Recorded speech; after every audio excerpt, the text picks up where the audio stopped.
Bonjour, je vais vous raconter 4 histoires bouddhistes. Donc les deux premières histoires seront sur le Metta Sutta, l'amitié bienveillante, des histoires de Bouddha. La première histoire de Metta Sutta, de l'amitié bienveillante. Tous les ans, pendant les 45 années qu'il a consacrées à enseigner, le Bouddha faisait une retraite de 3 mois lors de la saison des pluies en Inde.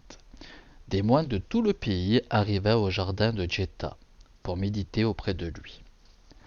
Un jour, il a demandé à 60 moines d'aller dans une forêt lointaine et de pratiquer leur méditation là-bas. Lorsque les moines sont arrivés, les hommes du village voisin leur ont construit des huttes.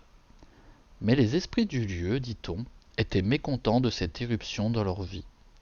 Au lieu de les accueillir, ils ont cherché à les effrayer et à les chasser en faisant apparaître sur le sentier des silhouettes effrayantes aux airs de fantômes et des cadavres éparpillés dans toute la forêt.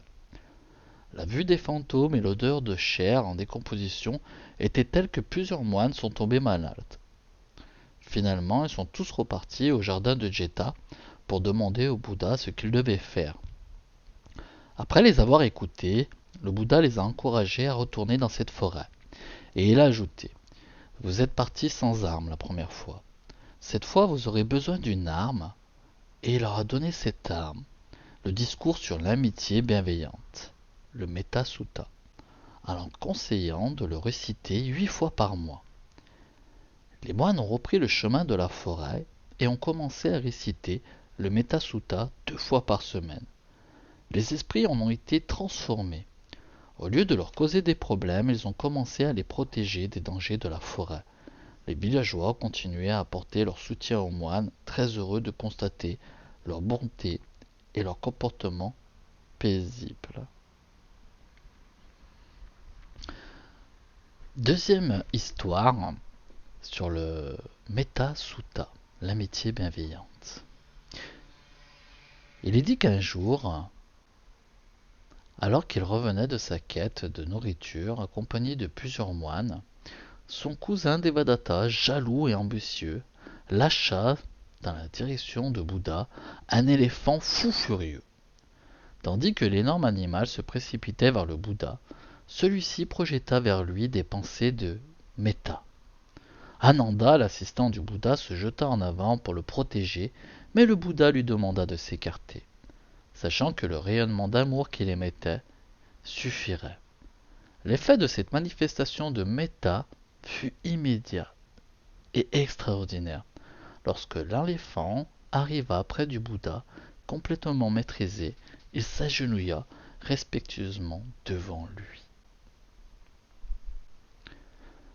Troisième histoire, l'Arhat balayeur.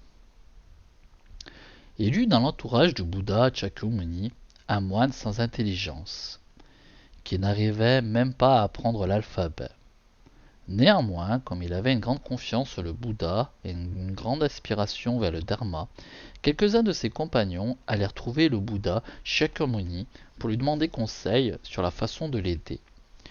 Le Bouddha Shakyamuni répondit: Il peut lui aussi arriver à la réalisation, qu'il pratique les actions positives, abandonne les nuisibles et soit affecté au balayage du temple. Et il donna des instructions pour qu'il sache comment bien balayer avec attention. Le moine pratiqua cela pendant plusieurs années. Purifiant son esprit des voiles qui l'obscurcissaient, son intelligence s'aiguisait. Finalement, un jour, alors que le Bouddha Shakyamuni enseignait les 4 nobles vérités, il comprit l'enseignement et obtint l'état d'Arhat. Et il reste connu comme l'un des grands Arhats de l'entourage du Bouddha Shakyamuni. Quatrième histoire, le moine ivre et la veuve. Une autre histoire célèbre montre combien il est important de veiller précautionneusement à tous ses vœux. Un moine mendiant arriva dans une maison où vivait une veuve. Elle le fit entrer. Puis s'étant enfermée avec lui, elle dit: Si tu veux sortir, ou bien tu bois cet alcool, ou bien tu me fais l'amour, ou tu tues ma chèvre. N'ayant aucune échappatoire, le moine se dit: De 3 mots, mieux vaut le moindre.